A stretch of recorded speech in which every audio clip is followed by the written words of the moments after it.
કંપનીની બેદરકારીથી ફરી એક અકસ્માત, એક્ટિવા ચાલક ગંભીર રીતે ઘાયલ। સોનગઢ તાલુકામાં સોમા કંપનીની બેદરકારી સામે ફરી એકવાર પ્રશ્નચિહ્ન ઊભું થયું છે। આજે મેન હાઈવે પર થયેલા અકસ્માતમાં એક્ટિવા ચાલક કાકા ગંભીર રીતે ઘાયલ થયા હતા। મળતી વિગતો મુજબ હાઈવે પર ફોર વ્હીલ વાહન ચાલકે કટ મારતા એક્ટિવા ચાલક રોડની નીચે ઉતરી ગયા હતા। અકસ્માત એટલો ભયંકર હતો કે કાકા ગંભીર રીતે ઘાયલ થયા હતા, પરંતુ હેલ્મેટ પહેરેલું હોવાથી જીવ બચી ગયો છે। શરીરના અન્ય ભાગોમાં ઈજા થતાં તેમને સારવાર માટે હોસ્પિટલ ખસેડાયા છે। હાઈવે પર વારંવાર થતા અકસ્માતોથી સ્થાનિકોમાં ભારે રોષ છે। લોકોનો આક્ષેપ છે કે સોમા કંપની વારંવાર સમાચાર પ્રકાશિત થયા છતાં ખાડા અને ખરાબ રસ્તાઓ સુધારવા કોઈ પગલાં લેતી નથી। હવે મોટો સવાલ એ છે કે સરકાર અને રાજકારણીઓ સોમા કંપની સામે મૌન કેમ ધારણ કરી રહ્યા છે?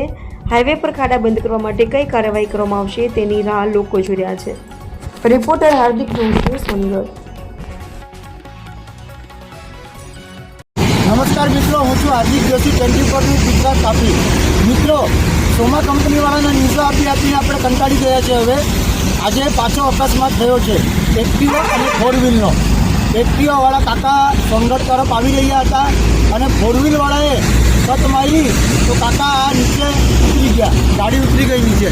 એ તો સારું કે કાકાએ હેલ્મેટ પહેર્યું હતું એટલે એનો બચાવ થયો છે અને એમને હોસ્પિટલમાં લઈ જવામાં આવ્યા છે।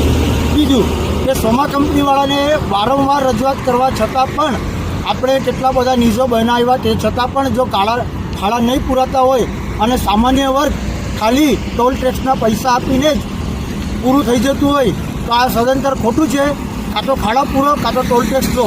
બસ ફક્ત ને ફક્ત આમ જનતાએ હવે જાગૃત થવું પડશે। બીજું, સરકારી અધિકારી હોય કે રાજકારણીઓ હોય, કોઈ પણ હોય, આ રસ્તે જતા જ હશે, આ મેઇન રસ્તો છે, તો પણ આ લોકો કોઈ ધ્યાન નથી શકતું। માટે કરીને જોવાનું એ છે કે સરકારી અધિકારીઓ, રાજકારણીઓ કેમ નથી ધ્યાન આપી શકતા? શું આની પાછળ કંઈ મોટો રહસ્ય છે? એ હવે આગળના દિવસોમાં આપણે જાણવા મળશે તો જાણીશું। નમસ્કાર।